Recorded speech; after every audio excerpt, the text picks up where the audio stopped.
When I turned 71, I had millions in the bank. That's when my only son died in a car accident. I lost my entire world. At the funeral, triplets approached me, revealing a secret that would change my life forever. I'm glad to have you here. Follow my story until the end and comment the city you're watching from so I can see how far my story has reached. My name is Marlene, and at 71 years old, I thought I understood loss. I was wrong. The call came on a Tuesday morning in March. I was sitting in my kitchen, the same kitchen where I'd made Michael his breakfast every morning until he moved out at 25. The same kitchen where we'd shared countless conversations about his dreams, his medical practice, his plans for the future. The phone rang, and something in my chest tightened before I even answered. "Mrs. Patterson? This is Officer Williams from the state police. I'm calling about your son, Michael Patterson." The world stopped. Everything after that became a blur of medical terms I didn't want to understand. Collision. Unresponsive. "I'm sorry for your loss." The officer's voice was kind but distant, like he'd made this call 100 times before. Michael was gone. My only child, my brilliant son who'd become a respected doctor, who called me every Sunday without fail, who still sent me flowers on Mother's Day with notes written in his careful handwriting, gone at 43, in an instant, because someone ran a red light. I hung up the phone and stared at my hands. They looked older suddenly, more fragile than I'd noticed before. The silence in my house felt different too, not peaceful, but empty, hollow in a way that made my chest ache. People always said I was lucky to have so much money. My late husband Gerald had been smart with investments, and I'd been careful with our savings after he passed 8 years ago. We had millions in the bank, a beautiful house, everything we'd worked for our entire lives. But what good is money when the only person you want to share it with is gone? The funeral preparations passed in a haze. Michael's colleagues from the hospital helped arrange everything. They spoke about him with such respect, calling him dedicated and compassionate. They talked about the long hours he worked, the patients he cared for, how he never seemed to take time for himself. He was always helping someone, Dr. Rodriguez told me at the visitation, always staying late, always going above and beyond. We used to joke that the hospital was his second home. I nodded and smiled, accepting their condolences, but inside I felt guilty. Had Michael been working so much because he was lonely? Had I failed him somehow as a mother? We spoke every week, but now I wondered if that was enough. Should I have visited more? Should I have insisted he take vacations, find someone to settle down with? The funeral service was held at St. Mary's, the same church where Michael had been baptized. The pews were filled with people whose lives he'd touched, colleagues, patients, neighbors. I sat in the front row, wearing the black dress I'd bought for Gerald's funeral, hoping I'd never have to wear it again. Father Martinez spoke beautifully about Michael's dedication to healing others, about how he embodied the best qualities of both medicine and faith. I tried to focus on his words, on the hymns, on anything that might bring me comfort. But all I could think about was how quiet my house would be when I went home. After the service, we made our way to Greenwood Cemetery. The April air was crisp, with a hint of spring that Michael would never see. I walked slowly behind the casket, supported by my neighbor Mrs. Chen, who'd insisted on staying by my side throughout the day. At the graveside, I listened as Father Martinez said the final prayers. I watched as they lowered my son's casket into the earth, and I felt something inside me break that I knew would never heal completely. This wasn't how it was supposed to be. Parents aren't supposed to bury their children. As the crowd began to disperse, people approached me with final words of sympathy. I shook hands, accepted hugs, thanked everyone for coming. Most of the attendees had already left when I noticed 3 small figures standing at a distance, near a large oak tree. 3 identical little girls, maybe 10 or 11 years old, all wearing black dresses that looked too formal for children their age. They stood close together, holding hands, their faces serious in a way that seemed beyond their years. What struck me most was how they were looking at Michael's grave, not with the curiosity of children, but with genuine grief. I watched as they approached the fresh mound of earth slowly, almost reverently. Each girl carried a single white flower, daisies, I think. They placed them carefully on the grave, one by one. The similarity between them was startling. They were clearly triplets, with the same dark hair, the same serious brown eyes, the same delicate features. As they stood there in silence, I heard one of them speak in a voice so soft, I almost missed it. "Bye, Daddy." The words hit me like a physical blow. I must have made a sound because all three girls turned to look at me. Their faces showed surprise, then something that looked almost like fear. Without saying another word, they turned and ran toward the parking lot, their small hands still clasped together. I stood frozen, watching them disappear behind the cars. Had I imagined it? Had one of those children really called Michael Daddy? But that was impossible. Michael didn't have children. He'd never even been married. He would have told me. Wouldn't he? Mrs. Chen tugged gently at my arm. "Marlene, dear, we should get you home. You've had such a long day." I nodded, but kept looking toward where the girls had vanished. "Did you see those children?" I asked her. "What children, honey?" "The three little girls. They were right here a moment ago." Mrs. Chen looked around the now empty cemetery with concern.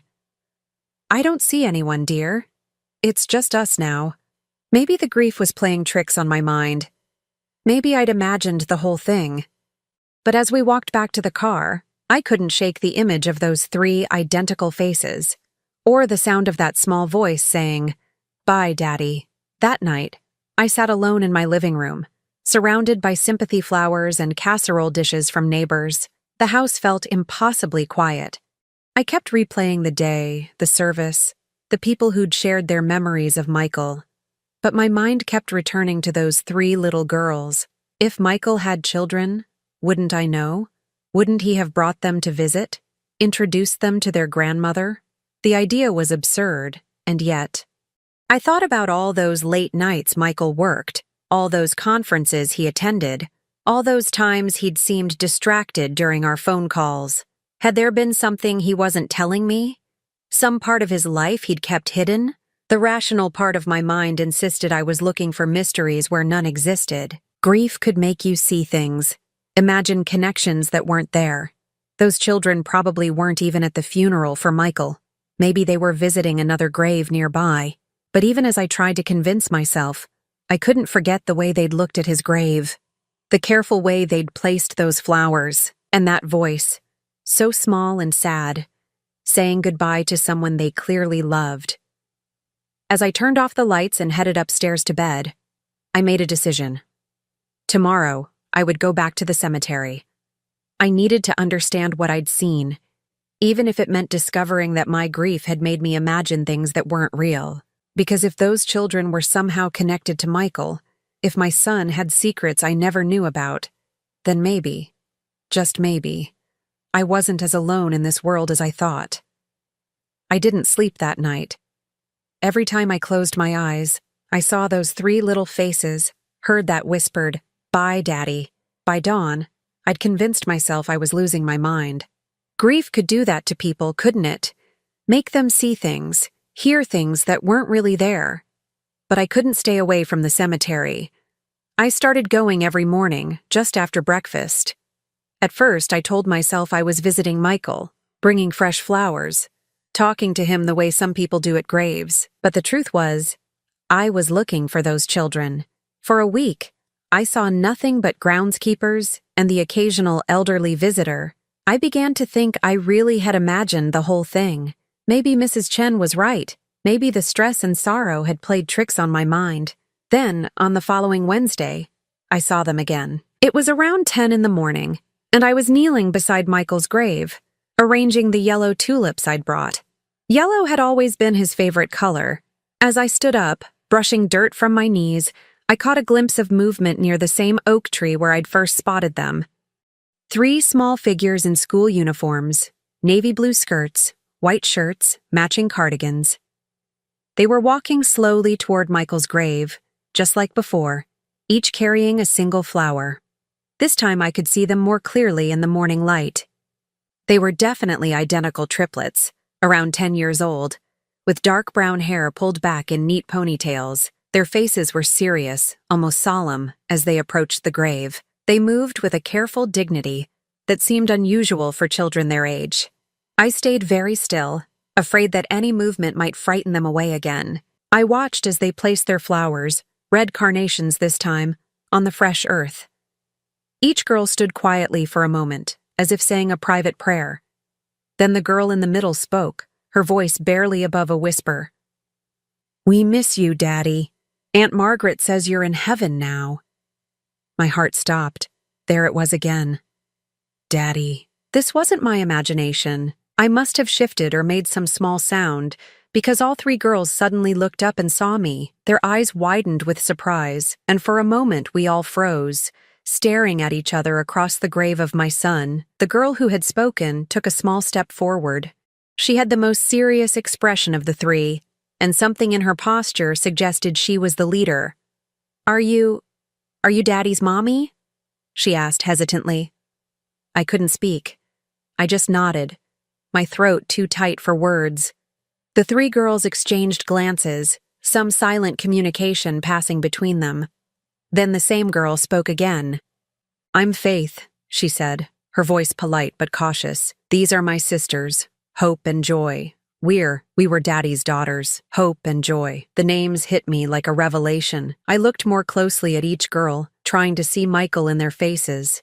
Now that I was looking for it, I could see the resemblance, the shape of their eyes, the way they tilted their heads when they were thinking, just like Michael used to do. "How old are you?" I managed to ask. 10, Faith answered for all three. "We'll be 11 in September. 10 years old." Michael would have been 33 when they were born. I tried to think back to that time, to remember if there had been any signs, any changes in his behavior, but everything seemed so normal in my memory. Where do you live?" I asked gently. The girls exchanged another look, this one more worried. "With Aunt Margaret," Faith said finally. "She takes care of us now." "And where is Aunt Margaret today?" "She's at work. She cleans offices downtown. We're supposed to be at school, but..." Hope's voice trailed off. "But we wanted to visit Daddy," Joy finished quietly. She was the first time I'd heard her speak, and her voice was softer than her sister's, almost musical. I looked at these three beautiful children, my son's daughters, apparently, and felt a mixture of emotions I couldn't even name. Joy, confusion, anger that I'd never known about them. Heartbreak that Michael was gone before I could meet them properly. "Does Aunt Margaret know you're here?" I asked. Faith shook her head. She said we shouldn't come anymore. She said it was too sad. "But we had to say goodbye," Hope added. "We didn't get to before he went to heaven." I knelt down so I could be at their eye level. "What do you mean you didn't get to say goodbye? Daddy was supposed to come see us that weekend," Joy explained, her eyes filling with tears. "But then Aunt Margaret got a phone call, and she started crying, and she told us Daddy had an accident. The weekend of the accident, Michael had canceled our usual Sunday dinner that week, saying he had something important to do, something that couldn't wait." "Did you see your daddy often?" I asked carefully. "Every other weekend," Faith said. "And sometimes he would take us to the park after school. He taught us how to ride bikes and how to make pancakes. He read us stories too," Hope added. "Really good ones about princesses and dragons. And he always brought us presents," Joy said with a small smile. "Nothing fancy, just little things, coloring books and hair ribbons, and once a puzzle with 100 pieces." I felt tears starting to form. These children clearly loved Michael, and he had been a part of their lives in ways I'd never known about. How had he managed to keep this secret for 10 years? "Why didn't he ever bring you to meet me?" I asked, though I wasn't sure I wanted to hear the answer. The girls looked at each other uncertainly. "He said," Faith began slowly, "he said you were still very sad about Grandpa Gerald dying, and he didn't want to make you sadder."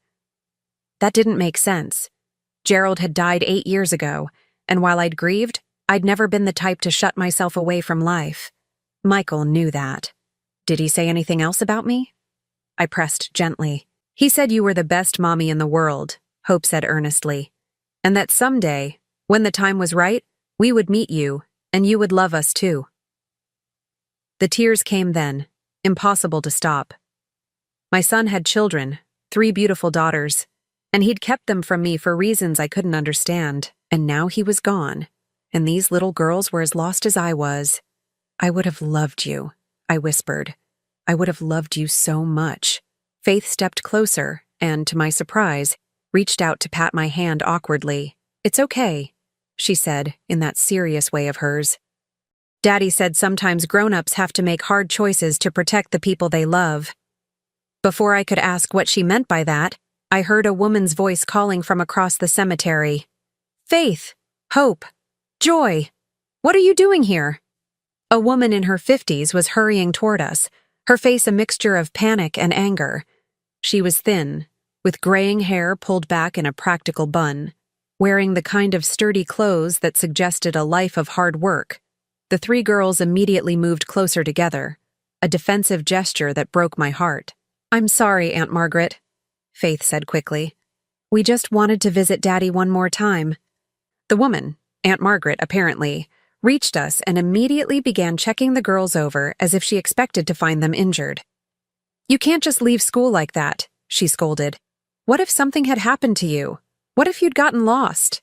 Then she seemed to notice me for the first time. Her expression became wary, almost fearful. Who are you? She asked bluntly.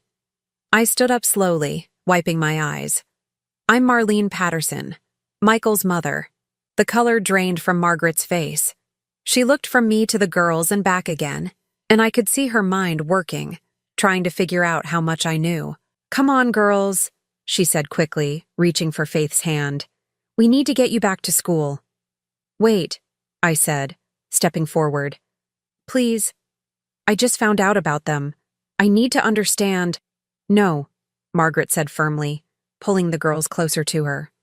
I'm sorry for your loss, Mrs. Patterson, I truly am. Michael was a good man. But these children have been through enough. I'm their grandmother, I said, my voice stronger than I felt. Surely I have a right. You have no rights here, Margaret interrupted, her voice sharp with protectiveness. Michael made his choices for good reasons. Don't make this harder than it already is. She began walking away quickly, the three girls following reluctantly. But Faith turned back to look at me, her young face full of confusion and sadness. Will we see you again? She called out. Before I could answer, Margaret had hurried them into an old blue sedan and driven away, leaving me standing alone beside my son's grave with more questions than ever. That night, I sat in my kitchen with a cup of tea I couldn't drink, trying to make sense of what I'd learned. Michael had 3 daughters, 3 10-year-old girls who called him Daddy and visited his grave with flowers. They lived with someone named Aunt Margaret, who seemed terrified of me finding out about them. And Michael had told them I was still grieving Gerald, that he was protecting me from something that would make me sadder. None of it made sense. What could be sad about having grandchildren? What could be so terrible that Michael felt he had to keep his own daughter's secret from me for their entire lives? I thought about Faith's words. Daddy said sometimes grown-ups have to make hard choices to protect the people they love. What had Michael been protecting me from? And more importantly, what was I going to do now that I knew these children existed? One thing was certain. I couldn't just pretend I'd never seen them. They were Michael's daughters, which made them my granddaughters. They were the only family I had left in the world. Somehow, I was going to find out the truth, and somehow, I was going to find a way to be part of their lives, whether Aunt Margaret liked it or not. I couldn't let it go. For 3 days after meeting the girls, I found myself driving through neighborhoods, looking for that old blue sedan. I knew it was probably futile. The city was huge, and I had no idea where they lived. But I couldn't sit still, couldn't just accept that my granddaughters were out there somewhere while I knew nothing about their lives. On Saturday morning, I decided to try a different approach. I drove to Michael's apartment building, thinking maybe someone there might know something about the girls. The building manager, Mr. Torres, had been helpful with clearing out Michael's belongings after the funeral. Mrs. Patterson, he said when he saw me in the lobby, how are you holding up? I'm managing, I said, though that wasn't entirely true. Mr. Torres, I need to ask you something. Did Michael ever have visitors? Children, perhaps? His expression became cautious. Well, I wouldn't normally discuss tenants' private affairs. Please, I said. It's important.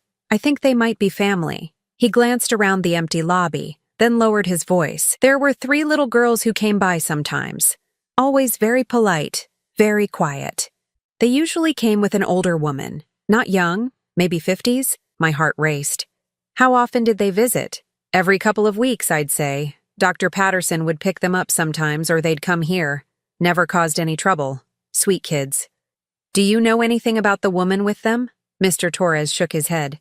She kept to herself, but she always looked tired, if you know what I mean. Like she was carrying a heavy load. That description matched the woman who'd called herself Aunt Margaret. I thanked Mr. Torres and left, feeling like I was slowly collecting pieces of a puzzle I didn't yet understand. That afternoon, I made a decision that probably wasn't entirely rational. I drove back to the cemetery and waited. If the girls had been skipping school to visit Michael before, maybe they would do it again. I parked under some trees where I could see Michael's grave without being too obvious about it. I felt a bit like a stalker, but I pushed that thought away. These were my granddaughters. I had a right to know about them. I waited for 2 hours before I saw the blue sedan pull up near the cemetery entrance. My heart jumped as I watched Margaret get out, followed by the 3 girls. This time they weren't in school uniforms. They wore simple weekend clothes, jeans and sweaters that looked well cared for but not expensive. I waited until they'd been at the grave for a few minutes before I approached slowly, not wanting to startle them. Margaret saw me first, and her face immediately tensed. "Mrs. Patterson," she said, stepping protectively in front of the girls. "What are you doing here?" "The same thing you are," I said gently. "Visiting my son." Faith, hope, and joy peered around Margaret, their faces curious but wary. I could see the family resemblance more clearly now. They had Michael's eyes, definitely, and something about their expressions reminded me of him at that age. "We brought Daddy new flowers," Joy said softly, holding up a small bouquet of mixed wildflowers. "We picked them ourselves." "They're beautiful," I said, meaning it. "I'm sure he would love them." Margaret remained tense, ready to leave at any moment, but I could see something in her expression.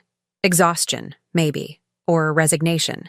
She looked like a woman who was trying to hold too many things together at once. "Margaret," I said carefully, "could we talk? Just for a few minutes?" "There's nothing to talk about," she replied, but her voice lacked conviction. "Please, I just want to understand.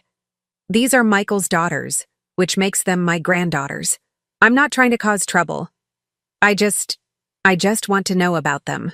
The girls were listening to every word, their young faces serious. Faith stepped forward slightly. "Aunt Margaret," she said quietly, "maybe we should talk to her. Daddy always said she was nice." Margaret looked down at Faith, and I saw her resolve wavering. She was quiet for a long moment, then sighed deeply. "Not here," she said finally.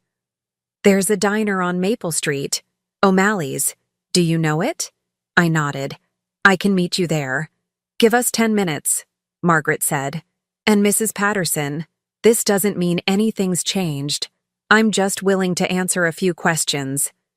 20 minutes later, I found myself sitting in a worn vinyl booth across from Margaret while Faith, Hope, and Joy shared a plate of French fries and chocolate milkshakes.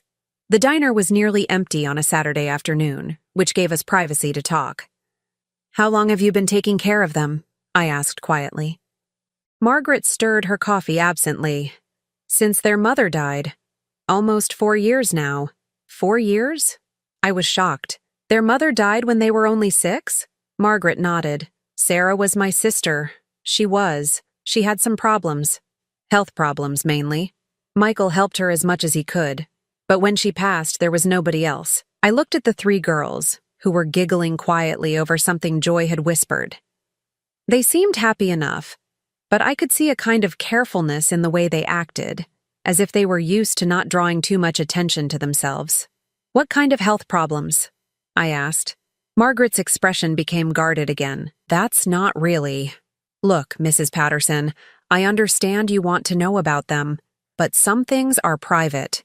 I'm their grandmother," I said, trying to keep my voice calm. "If there are health issues I should know about, you're not their grandmother," Margaret interrupted sharply. "Not legally. Not in any way that matters. Michael never married Sarah. He helped support them, yes, and he loved those girls more than anything, but you have no legal claim to them." The words stung, but I could see the fear behind Margaret's harsh tone. She was protecting the girls the only way she knew how. "I'm not trying to take them away from you. I said softly. I can see that you love them.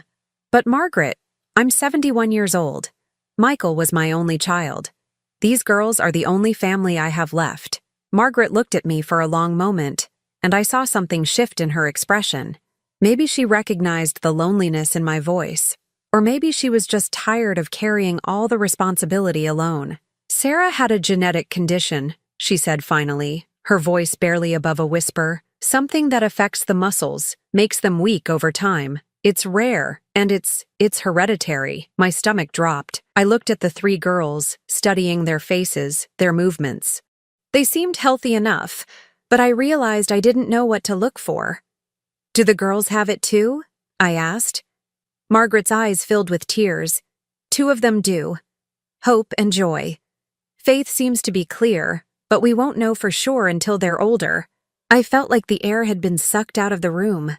My granddaughters, two of them, had inherited a genetic condition that would make their muscles weak over time. How bad is it? I whispered. It's manageable, with the right care, physical therapy, medications, monitoring, but it's expensive, really expensive. Michael was helping with the medical costs, but now she didn't need to finish. Now Michael was gone, and she was trying to manage everything on her own. I looked at Hope and Joy again, seeing them with new eyes. They did seem a bit more careful in their movements than Faith, and now that I was looking for it, I could see that they tired more easily. Joy was leaning against the booth as if sitting upright was taking effort. Is that why Michael kept them secret from me? I asked. Because of their condition? Margaret nodded slowly.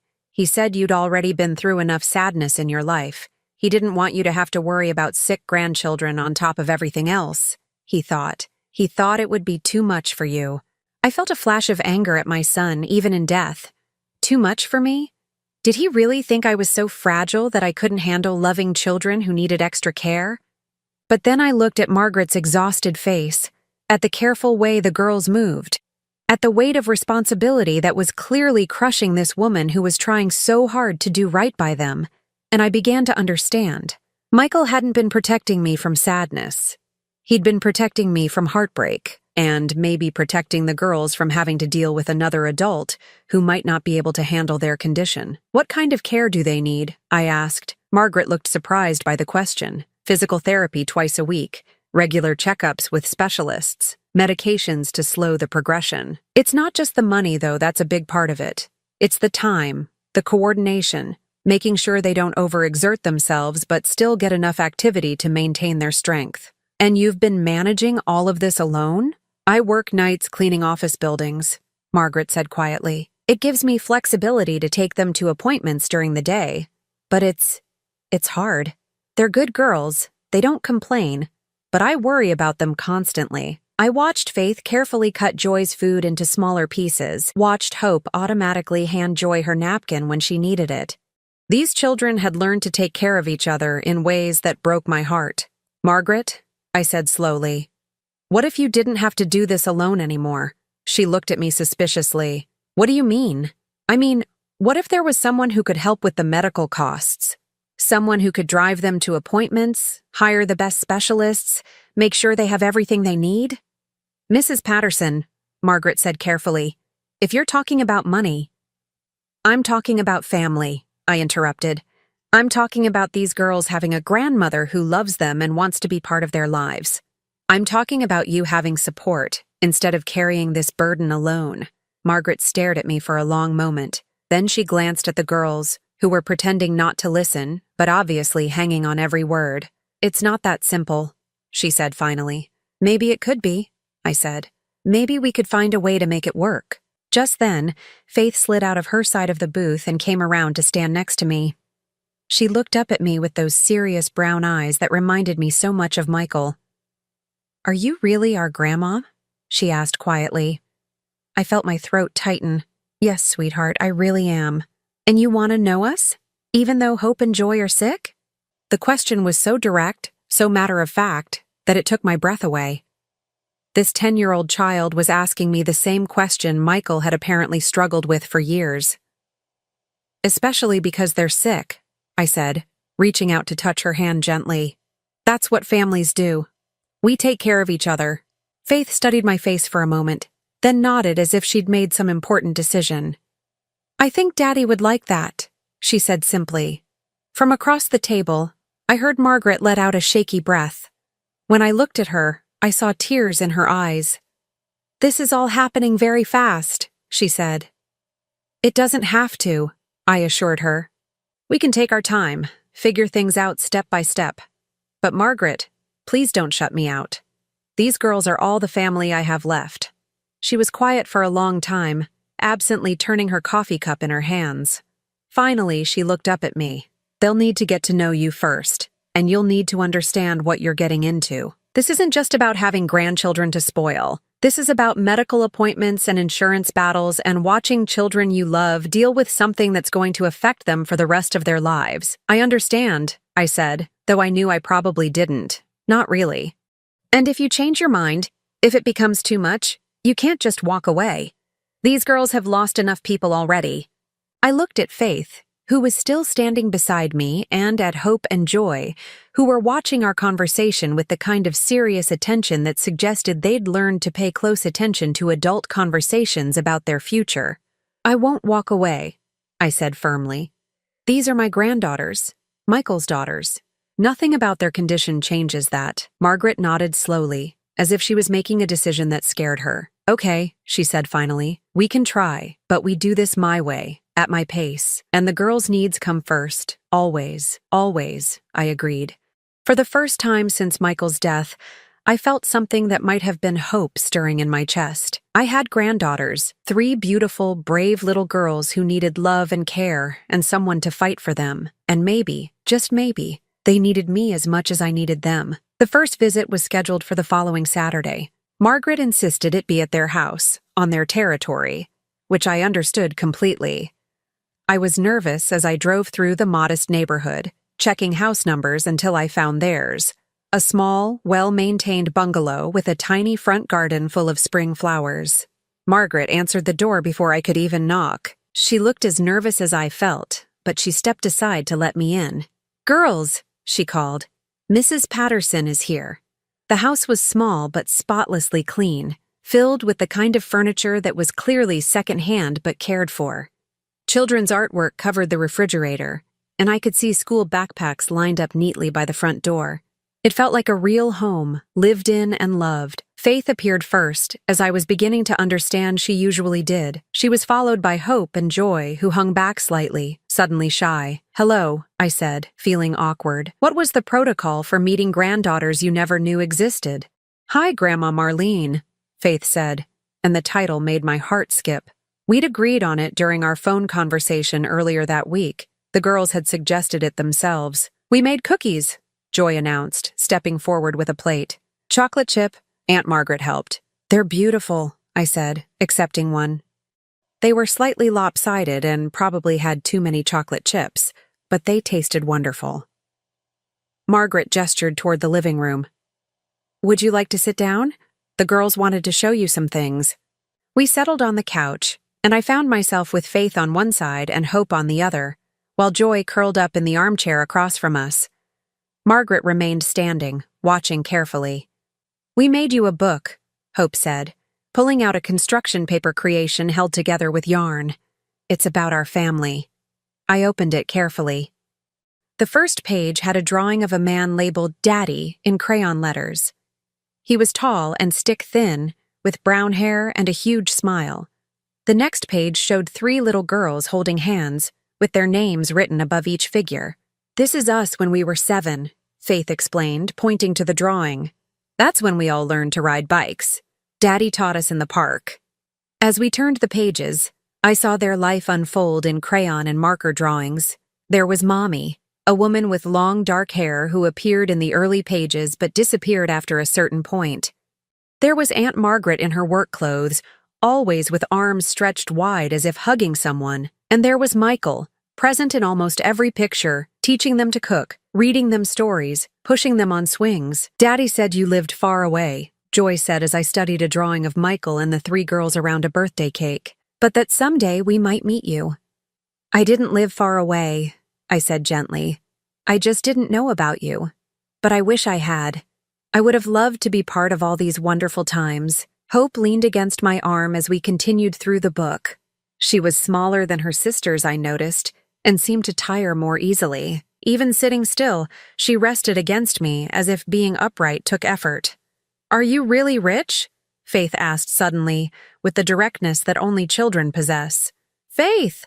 Margaret scolded, but I held up a hand. "It's okay. Yes, I suppose I am. Your grandfather and I were very careful with money, and when he died he left me well provided for. Daddy said rich people sometimes don't like poor people," Joy said matter-of-factly, "but he said you weren't like that." "Your daddy was right," I said, though I wondered what experiences had led Michael to have that conversation with them.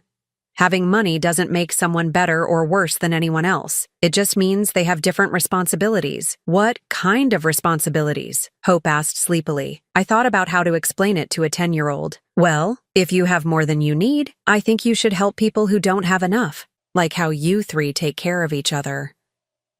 Faith nodded seriously. "That makes sense." We spent the next hour looking through photo albums that Margaret brought out. There were pictures of the girls at various ages, always together, often with Michael. I saw him teaching them to garden, taking them to zoos and museums, helping with homework at the kitchen table. What struck me most was how happy he looked in these pictures. There was a lightness in his face that I realized had been missing during our visits in recent years. Not that he'd seemed unhappy when he was with me, but there was something different in these photos, a complete, unguarded joy. "He loved you all very much," I said, studying a picture of Michael with all three girls piled on top of him, everyone laughing. "He said he loved us as much as all the stars in the sky," Joy said, "and that even when we couldn't see him, he was always thinking about us." I felt tears threatening and blinked them back. This wasn't the time for my sadness. As the afternoon wore on, I noticed things that confirmed what Margaret had told me about Hope and Joy's condition. They tired more easily than Faith, and their movements were slightly less coordinated. When they played a game that involved jumping, Hope had to stop and rest after just a few minutes. Joy's hands shook slightly when she was concentrating on coloring, but what impressed me most was how naturally Faith took care of her sisters. She made sure Hope had a pillow behind her back.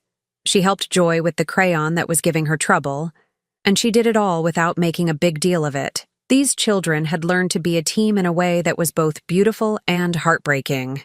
Around 4 o'clock, Joy's energy seemed to flag completely. She curled up in my lap without asking, as if it was the most natural thing in the world. "Someone's getting tired," Margaret observed. "I'm not tired," Joy protested, but her eyes were drooping. "It's okay to be tired, sweetheart," I said, stroking her hair. It was fine and soft, just like Michael's had been when he was small.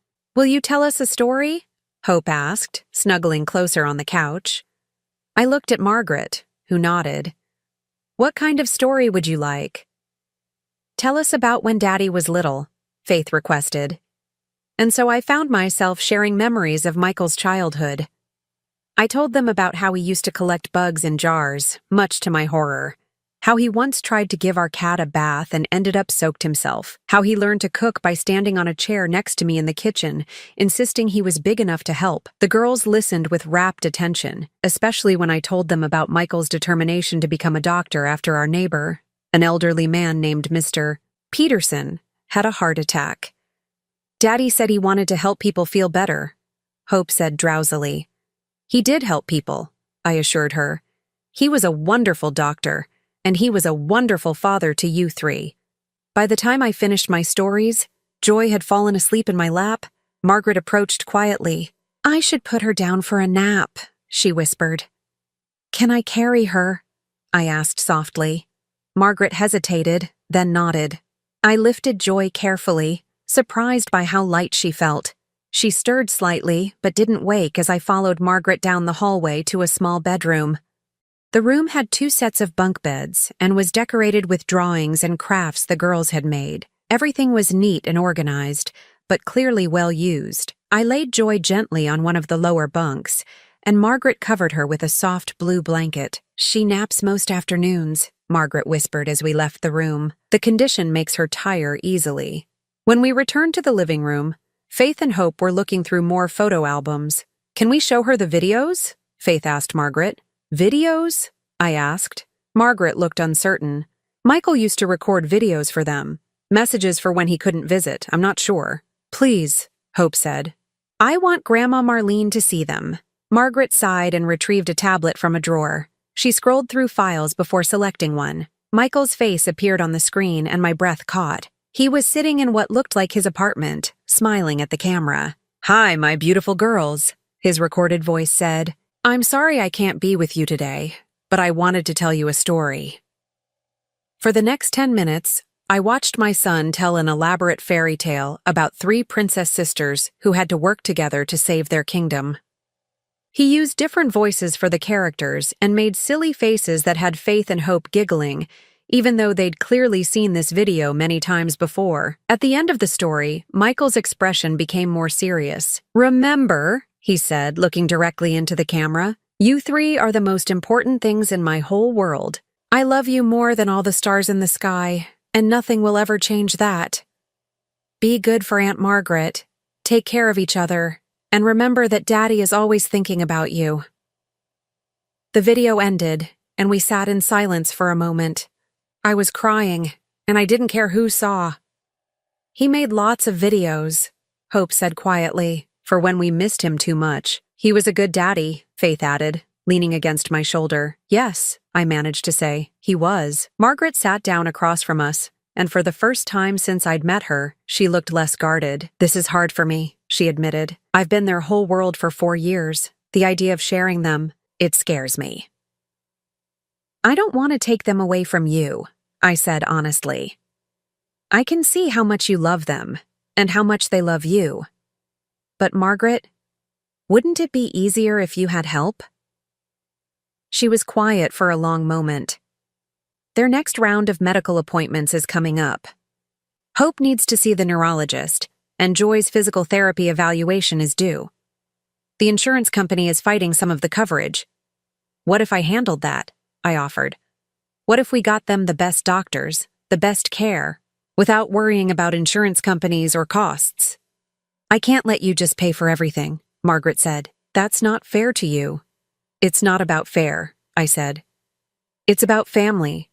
These girls are Michael's daughters. They're my granddaughters. Taking care of them is something I want to do." Faith had been listening to our conversation with the serious attention she seemed to give everything. "Aunt Margaret," she said quietly, "maybe it would be good to have help. You've been really tired lately." Margaret looked at Faith with surprise, and I realized these children were much more aware of the adult struggles than we probably wanted them to be. "We don't want you to be sad and tired all the time," Hope added. "Maybe Grandma Marlene could help make things easier." Looking at these 2 little girls, trying to take care of the woman who'd been taking care of them, I felt something shift in my chest. This wasn't just about me gaining granddaughters, or even about honoring Michael's memory. This was about a family that needed help, and I had the resources to provide it. "What if we started small?" I suggested. "What if I helped with the next round of appointments, just to see how it goes?" Margaret looked at Faith and Hope, who both nodded encouragingly. Then she looked at me with an expression that was part hope, part fear. "Okay," she said finally. "We can try that." As I prepared to leave that afternoon, Joy woke up from her nap and insisted on walking me to the door. All 3 girls hugged me goodbye, and Faith slipped a small piece of paper into my hand. "It's my phone number," she whispered, "in case you want to call us." I looked at the carefully written numbers in a 10-year-old's handwriting and felt my heart swell. "I would love to call you," I whispered back. As I drove home, I thought about everything I'd learned that day. These children were remarkable, not just in spite of their challenges, but because of how they'd learned to face them together. They were Michael's daughters in every way that mattered, and they'd been shaped by his love even though he could only be part of their lives in secret. But what struck me most was how naturally we'd all fallen into being together. It hadn't felt awkward or forced. It had felt like family. That night, I called the number Faith had given me. Margaret answered, and when I asked to speak to the girls, she handed the phone over without hesitation. "Grandma Marlene!" Joy's voice came through the speaker, full of excitement. "Did you get home okay?" "I did, sweetheart.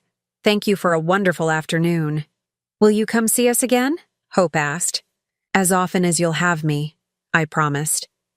And I meant it. Whatever challenges lay ahead, Whatever medical appointments and insurance battles and difficult days awaited us, I was committed to being part of these girls' lives. They were my family, and family took care of each other.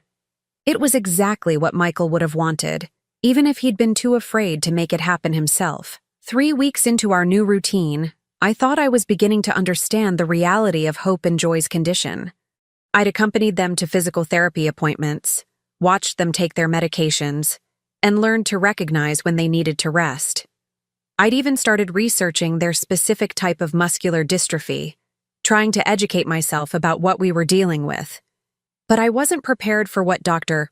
Chen told us during what I thought would be a routine checkup. "I need to discuss some test results," she said, settling behind her desk while Margaret, the girls, and I sat in the cramped examination room. Hope and Joy were coloring quietly in chairs beside us, while Faith sat protectively between her sisters. "The genetic testing we did last month has given us some important information," Dr. Chen continued, her voice carefully measured. "As we suspected, Hope and Joy do carry the genetic markers for the muscular condition. But there's something else." Margaret leaned forward, her face tense. "What kind of something else?" "The progression appears to be more aggressive than we initially thought.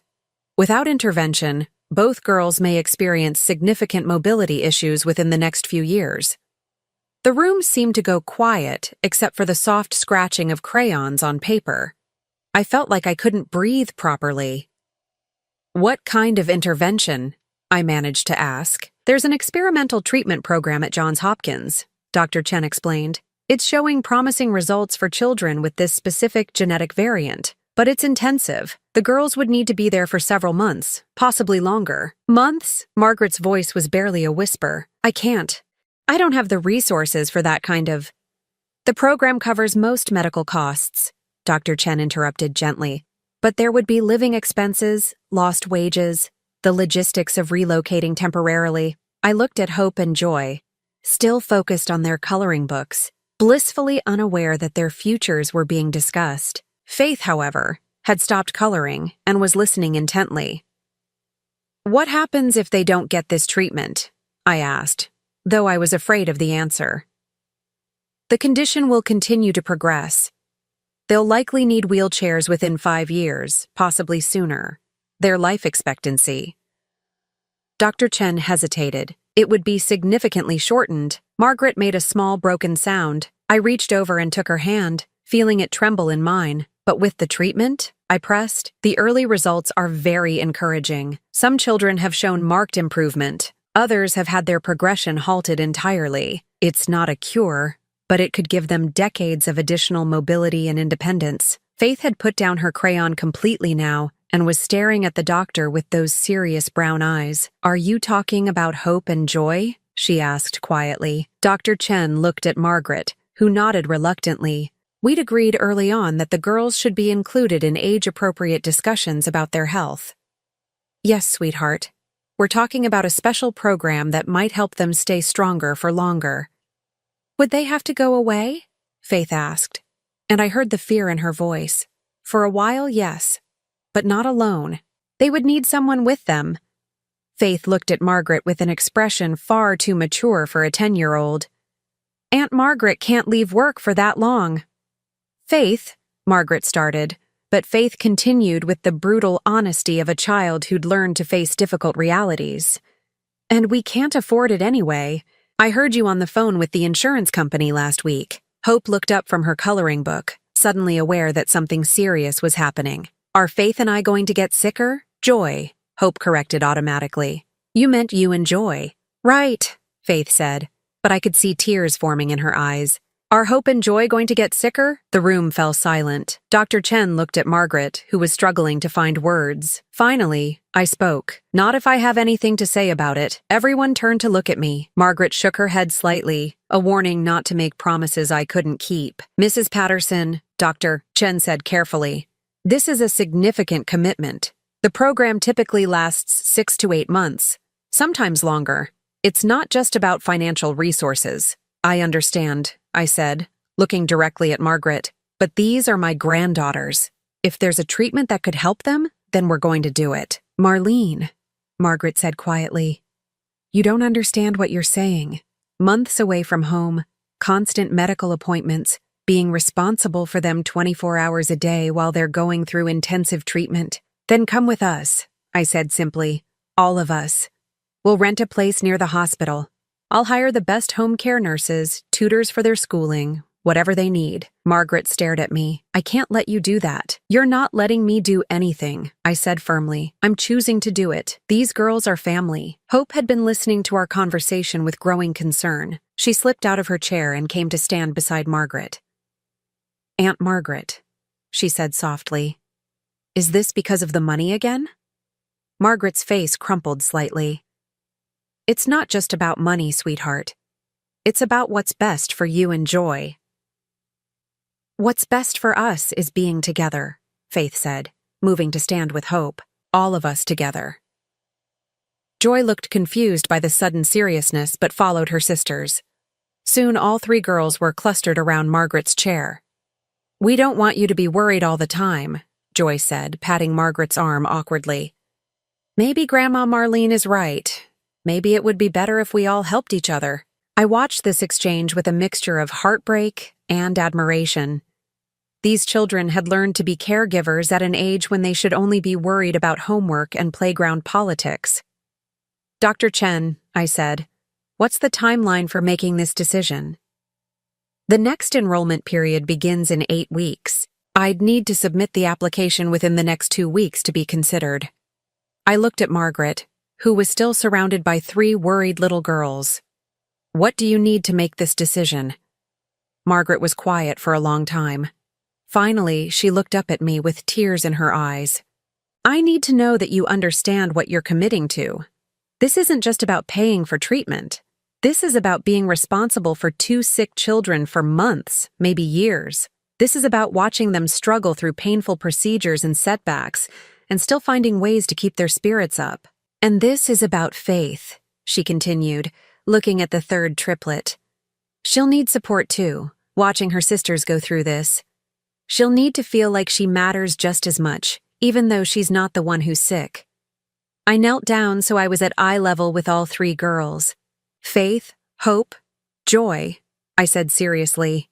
If we do this, it's going to be hard sometimes. There will be days when Hope and Joy feel bad, and days when all of us feel scared or sad, but we'll face it together, as a family. Will we all stay together? Faith asked. Every single day, I promised. Even when it's hard? Hope asked, especially when it's hard.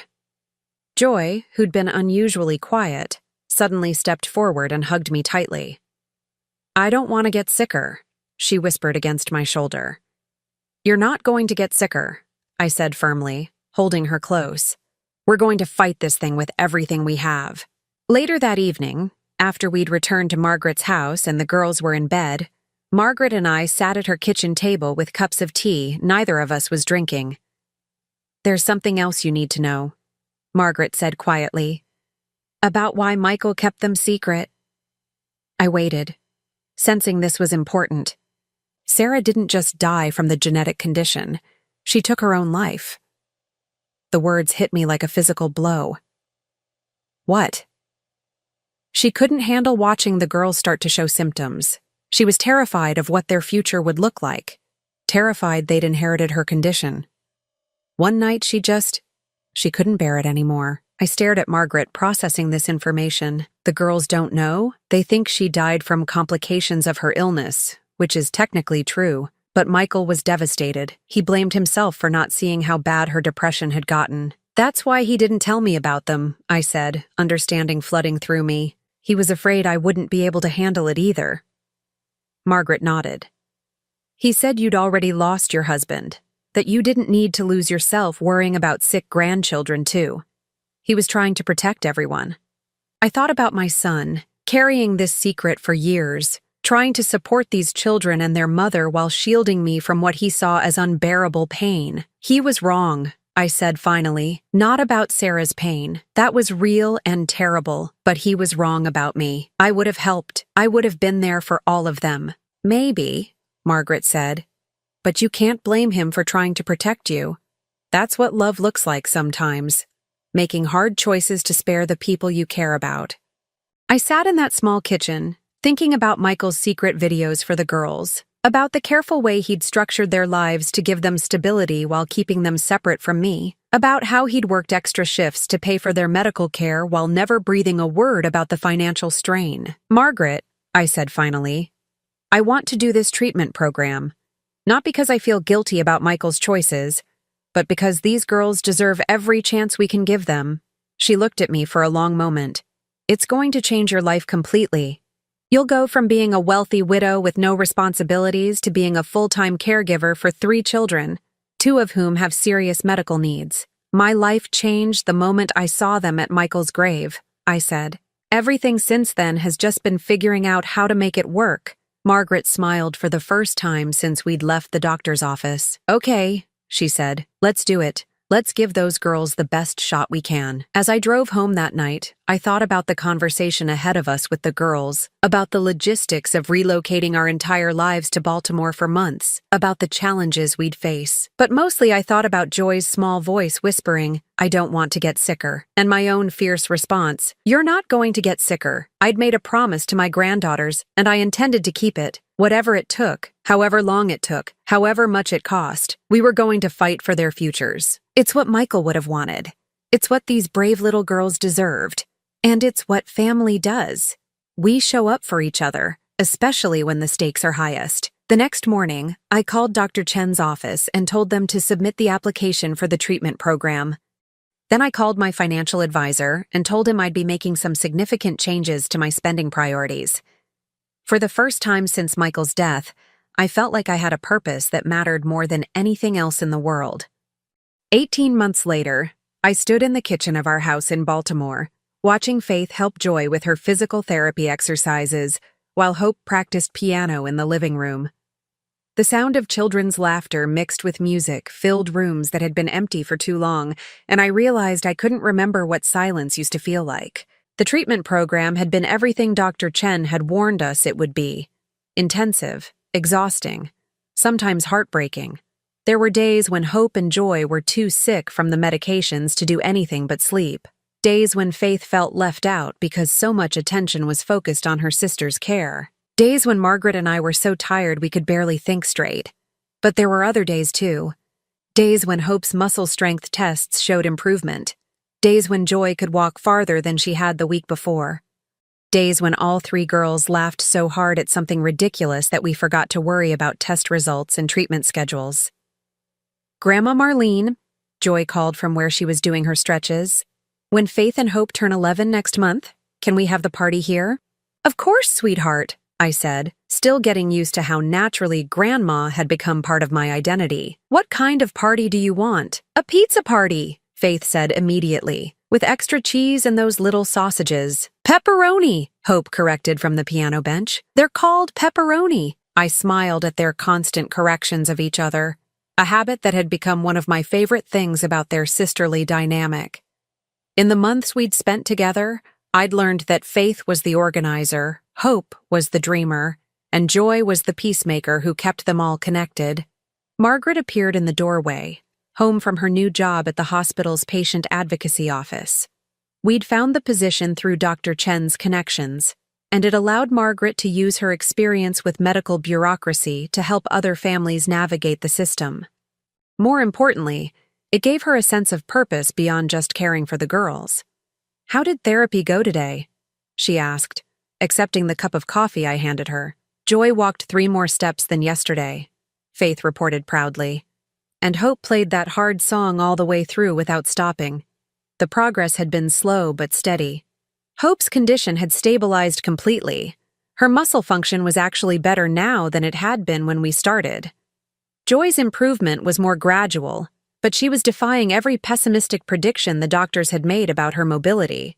More importantly, both girls had learned that their condition didn't define them. Hope was becoming an accomplished pianist, something she'd never had the energy to pursue before the treatment. Joy had discovered a talent for storytelling and was already talking about writing books when she grew up.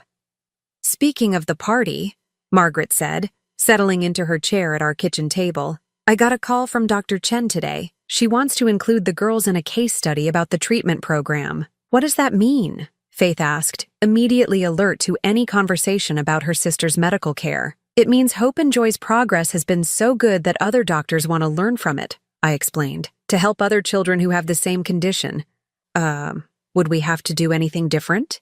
Hope asked, pausing her piano practice. Just some extra tests and interviews, Margaret said.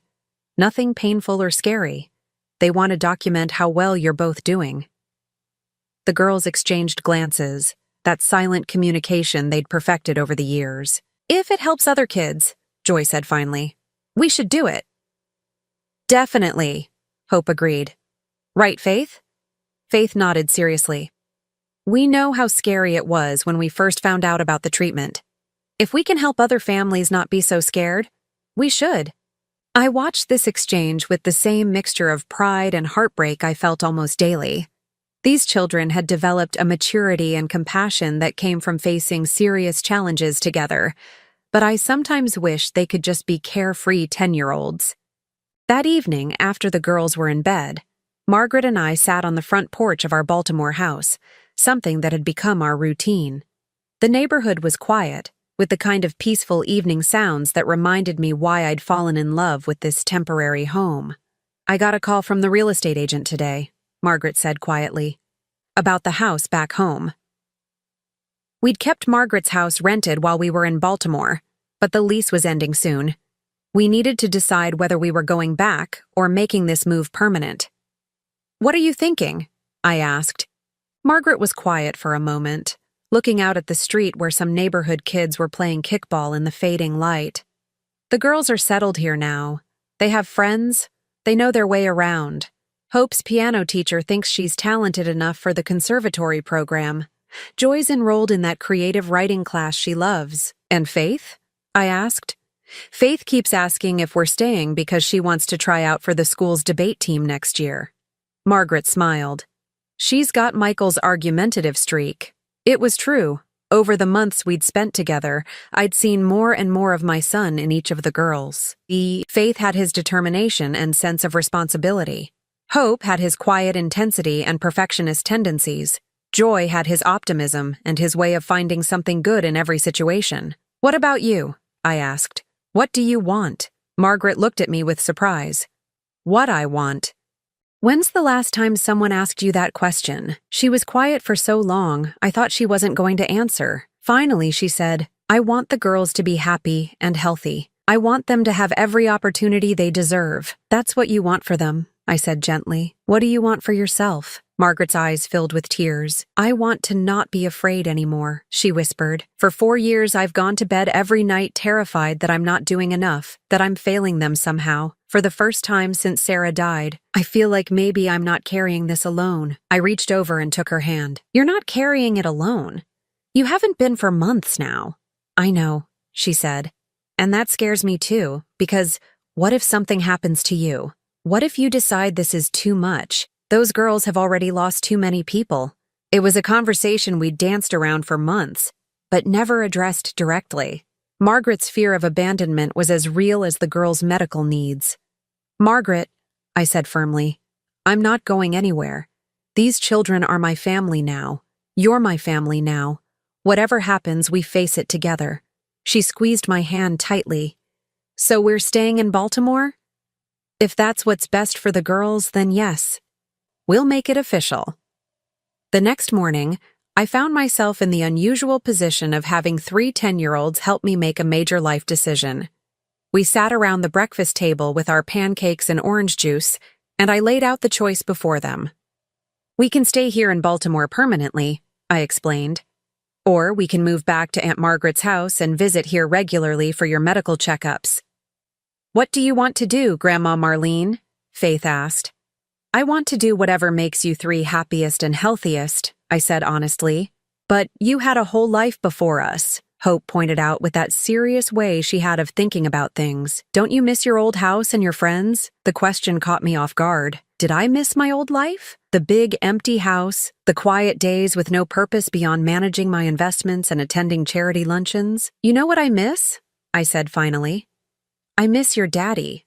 I miss knowing I had family in the world. But I don't miss being alone. Joy had been unusually quiet during breakfast, and I noticed her watching me with those thoughtful eyes that reminded me so much of Michael. Grandma Marlene, she said softly, before you found us, were you lonely? The directness of the question took my breath away. Yes, sweetheart, I was very lonely. And now? I looked around the table at these three remarkable children who had transformed my life in every possible way. Now I wake up every morning excited to see what you three are going to do next. Now I have piano recitals to attend, and therapy sessions to drive to, and homework to help with. Now I have people who need me and people I need. So we make each other less lonely, Faith concluded with satisfaction. Exactly. Then we should definitely stay together, Joy said firmly. Families should stay together. All of us? Hope asked, looking at Margaret. All of us, Margaret confirmed. If Grandma Marlene is sure she wants three noisy girls permanently taking over her life. I can't think of anything I'd want more, I said, and meant it completely. Later that afternoon, while the girls were at their various activities, Hope at piano, Joy at her writing class, Faith at soccer practice, Margaret and I drove to a real estate office to look at houses for sale in the neighborhood. We'd outgrown our rental, and if we were staying permanently, we needed more space. Look at this one, Margaret said, pointing to a listing. 5 bedrooms, 2 offices, and a music room. I studied the photos of a large colonial house just a few blocks from where we were currently living. It had a big backyard for the girls to play in, a kitchen large enough for all of us to cook together, and best of all, it was within walking distance of the hospital where Hope and Joy would continue their follow-up care. It's perfect, I said. It's expensive, Margaret warned.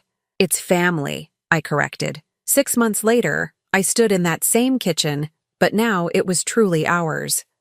The girls had each decorated their own rooms. Margaret had turned one of the offices into a study space where she was taking night classes to become a certified patient advocate, and I had converted the music room into a library where we read together every evening. The walls were covered with artwork the girls had made, photos from our Baltimore adventures, and report cards that showed all 3 girls thriving in their new schools. Hope's piano was in the corner, where she practiced every day with the dedication Michael had shown to his medical studies. Joy's stories were pinned to a bulletin board, each one more creative than the last. Faith's debate team trophies sat on the mantelpiece next to photos of all of us together. But my favorite addition to the house was barely visible, a small framed photo on my nightstand showing Michael with the girls when they were younger. Margaret had found it among Sarah's things and given it to me for Christmas. In it, Michael is reading to all 3 girls, who are piled around him like puppies.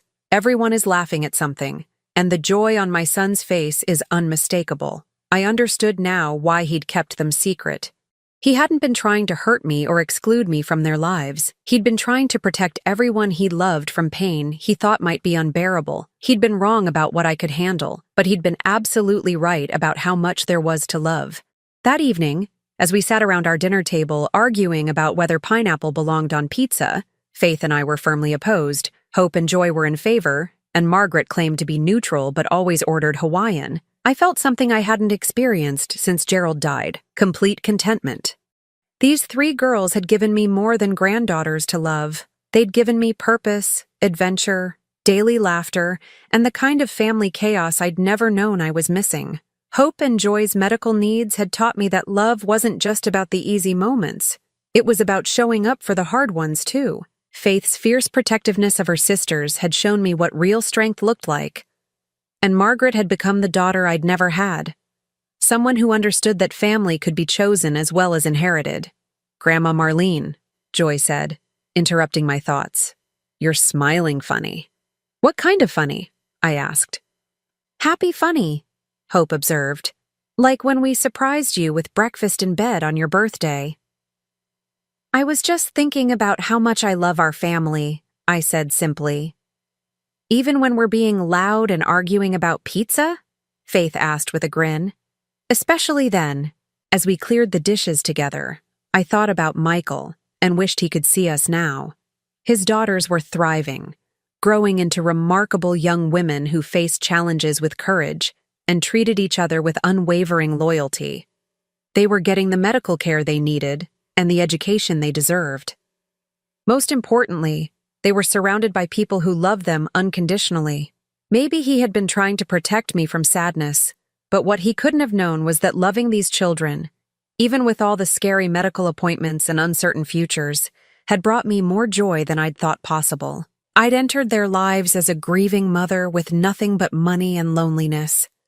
They'd transformed me into a grandmother with purpose, a family member with responsibilities that mattered, a woman with a future worth looking forward to. 3 little girls had whispered, "Bye, Daddy," at a graveside, and somehow that had led to all of us saying hello to a new kind of life together. It wasn't the life I'd planned, but it was infinitely better than the one I'd been living, and every single day I was grateful that love had found us when we needed it most. Now, I'm curious about you who listened to my story. What would you do if you were in my place? Have you ever been through something similar? Comment below, and meanwhile, I'm leaving on the final screen 2 other stories that are channel favorites, and they will definitely surprise you. Thank you for watching until here.